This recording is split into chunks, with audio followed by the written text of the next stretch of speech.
Hey there. So I kind of wanted to make a video about how I exactly got on HRT. I'm in Ontario in Canada. My insurance is a combination of OHIP as well as my mom's insurance from her work. So I came out in August of 2021 to my mom, and this was kind of like the first step that I had to take before I really wanted to even approach a doctor about going on HRT, since I was 17 at the time and still living with her. So I did that and it went smoothly. And so we kind of progressed from there. My mom had a lot of questions about like, oh, what does this mean? And I kind of just told her, I'd be seeking like medical treatment, like that kind of thing. She was supportive of that. And at this time I had a doctor who I didn't really like. I know that's not the greatest thing to say, but my mom really liked her and we were going to the same doctor, but I never really felt like she kind of got me, which is, whatever.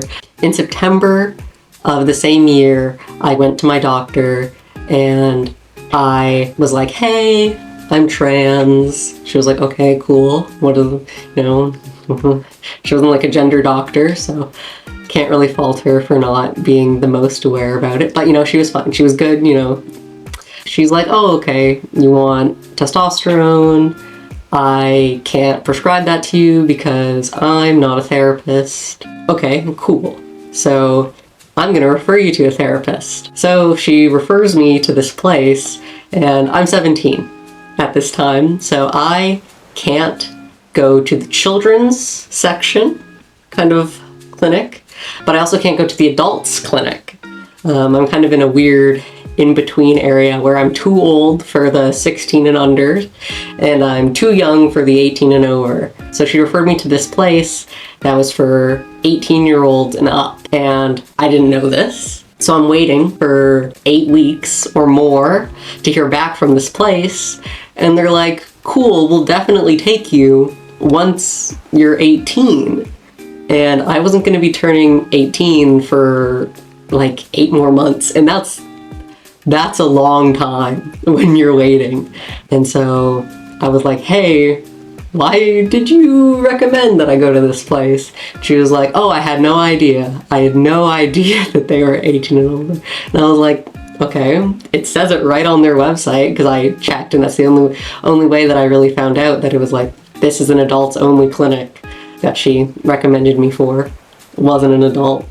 So I was kind of like, okay, well, what else can I do? And eventually I get this list, not from her, from a secretary of sorts in the clinic, of a bunch of kind of independent therapists, gender therapists. And I'm like, all right, I'm going to email every single one of them on that list. So I did. There were about 7 of them. So I heard back from a few of them, but I heard back from one specifically the soonest. And he only did virtual meetings. This was kind of like COVID era, just like, 2021 around then. He responded immediately and he was like, hey, I'd love to like take you on as a client. I only do virtual services. So we had a meeting online and I kind of went over everything. He asked me some of the general questions like, oh, how long have you been feeling this way? Like, is this something that you like want to pursue? So it kind of went from there. So we had our initial meeting and I brought up like, hey, I'd love to start testosterone. That's like, why? I'm like, that's why I'm here. I'm at these meetings for that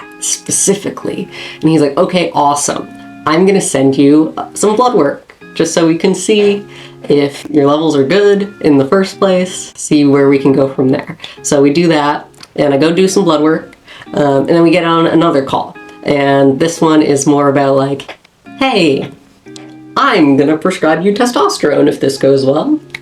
And I was like, awesome. How let's talk about that. So it kind of outlines the negative side effects and just the side effects in general of taking testosterone and hormone replacement therapy for an extended period of time, the changes that I'll expect, and what to do if there's any unexpected changes. The call goes well.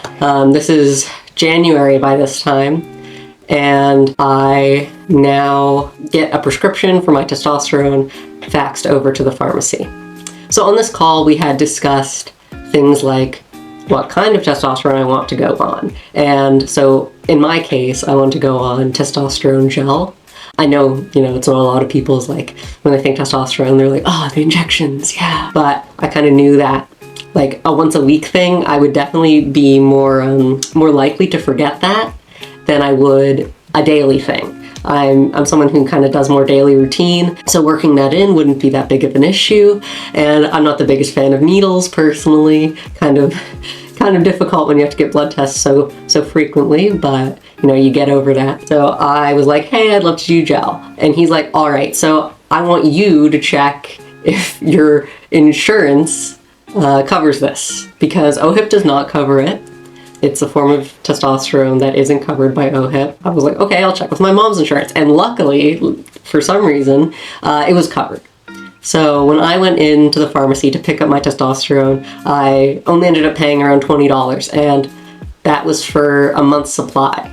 So I initially was on the 5 milligram packets of 1% gel daily, and after a few months, we did like my blood work again, and he was like, oh, it's pretty high. Usually people don't absorb the testosterone as well through the skin, but you seem to be absorbing it really well, so maybe try doing half a pack. And that's actually what I'm currently doing still. There are 2.5 milligram packs, which I have had as well. He sent in the paperwork, and basically the next day I was able to go in and pick it up.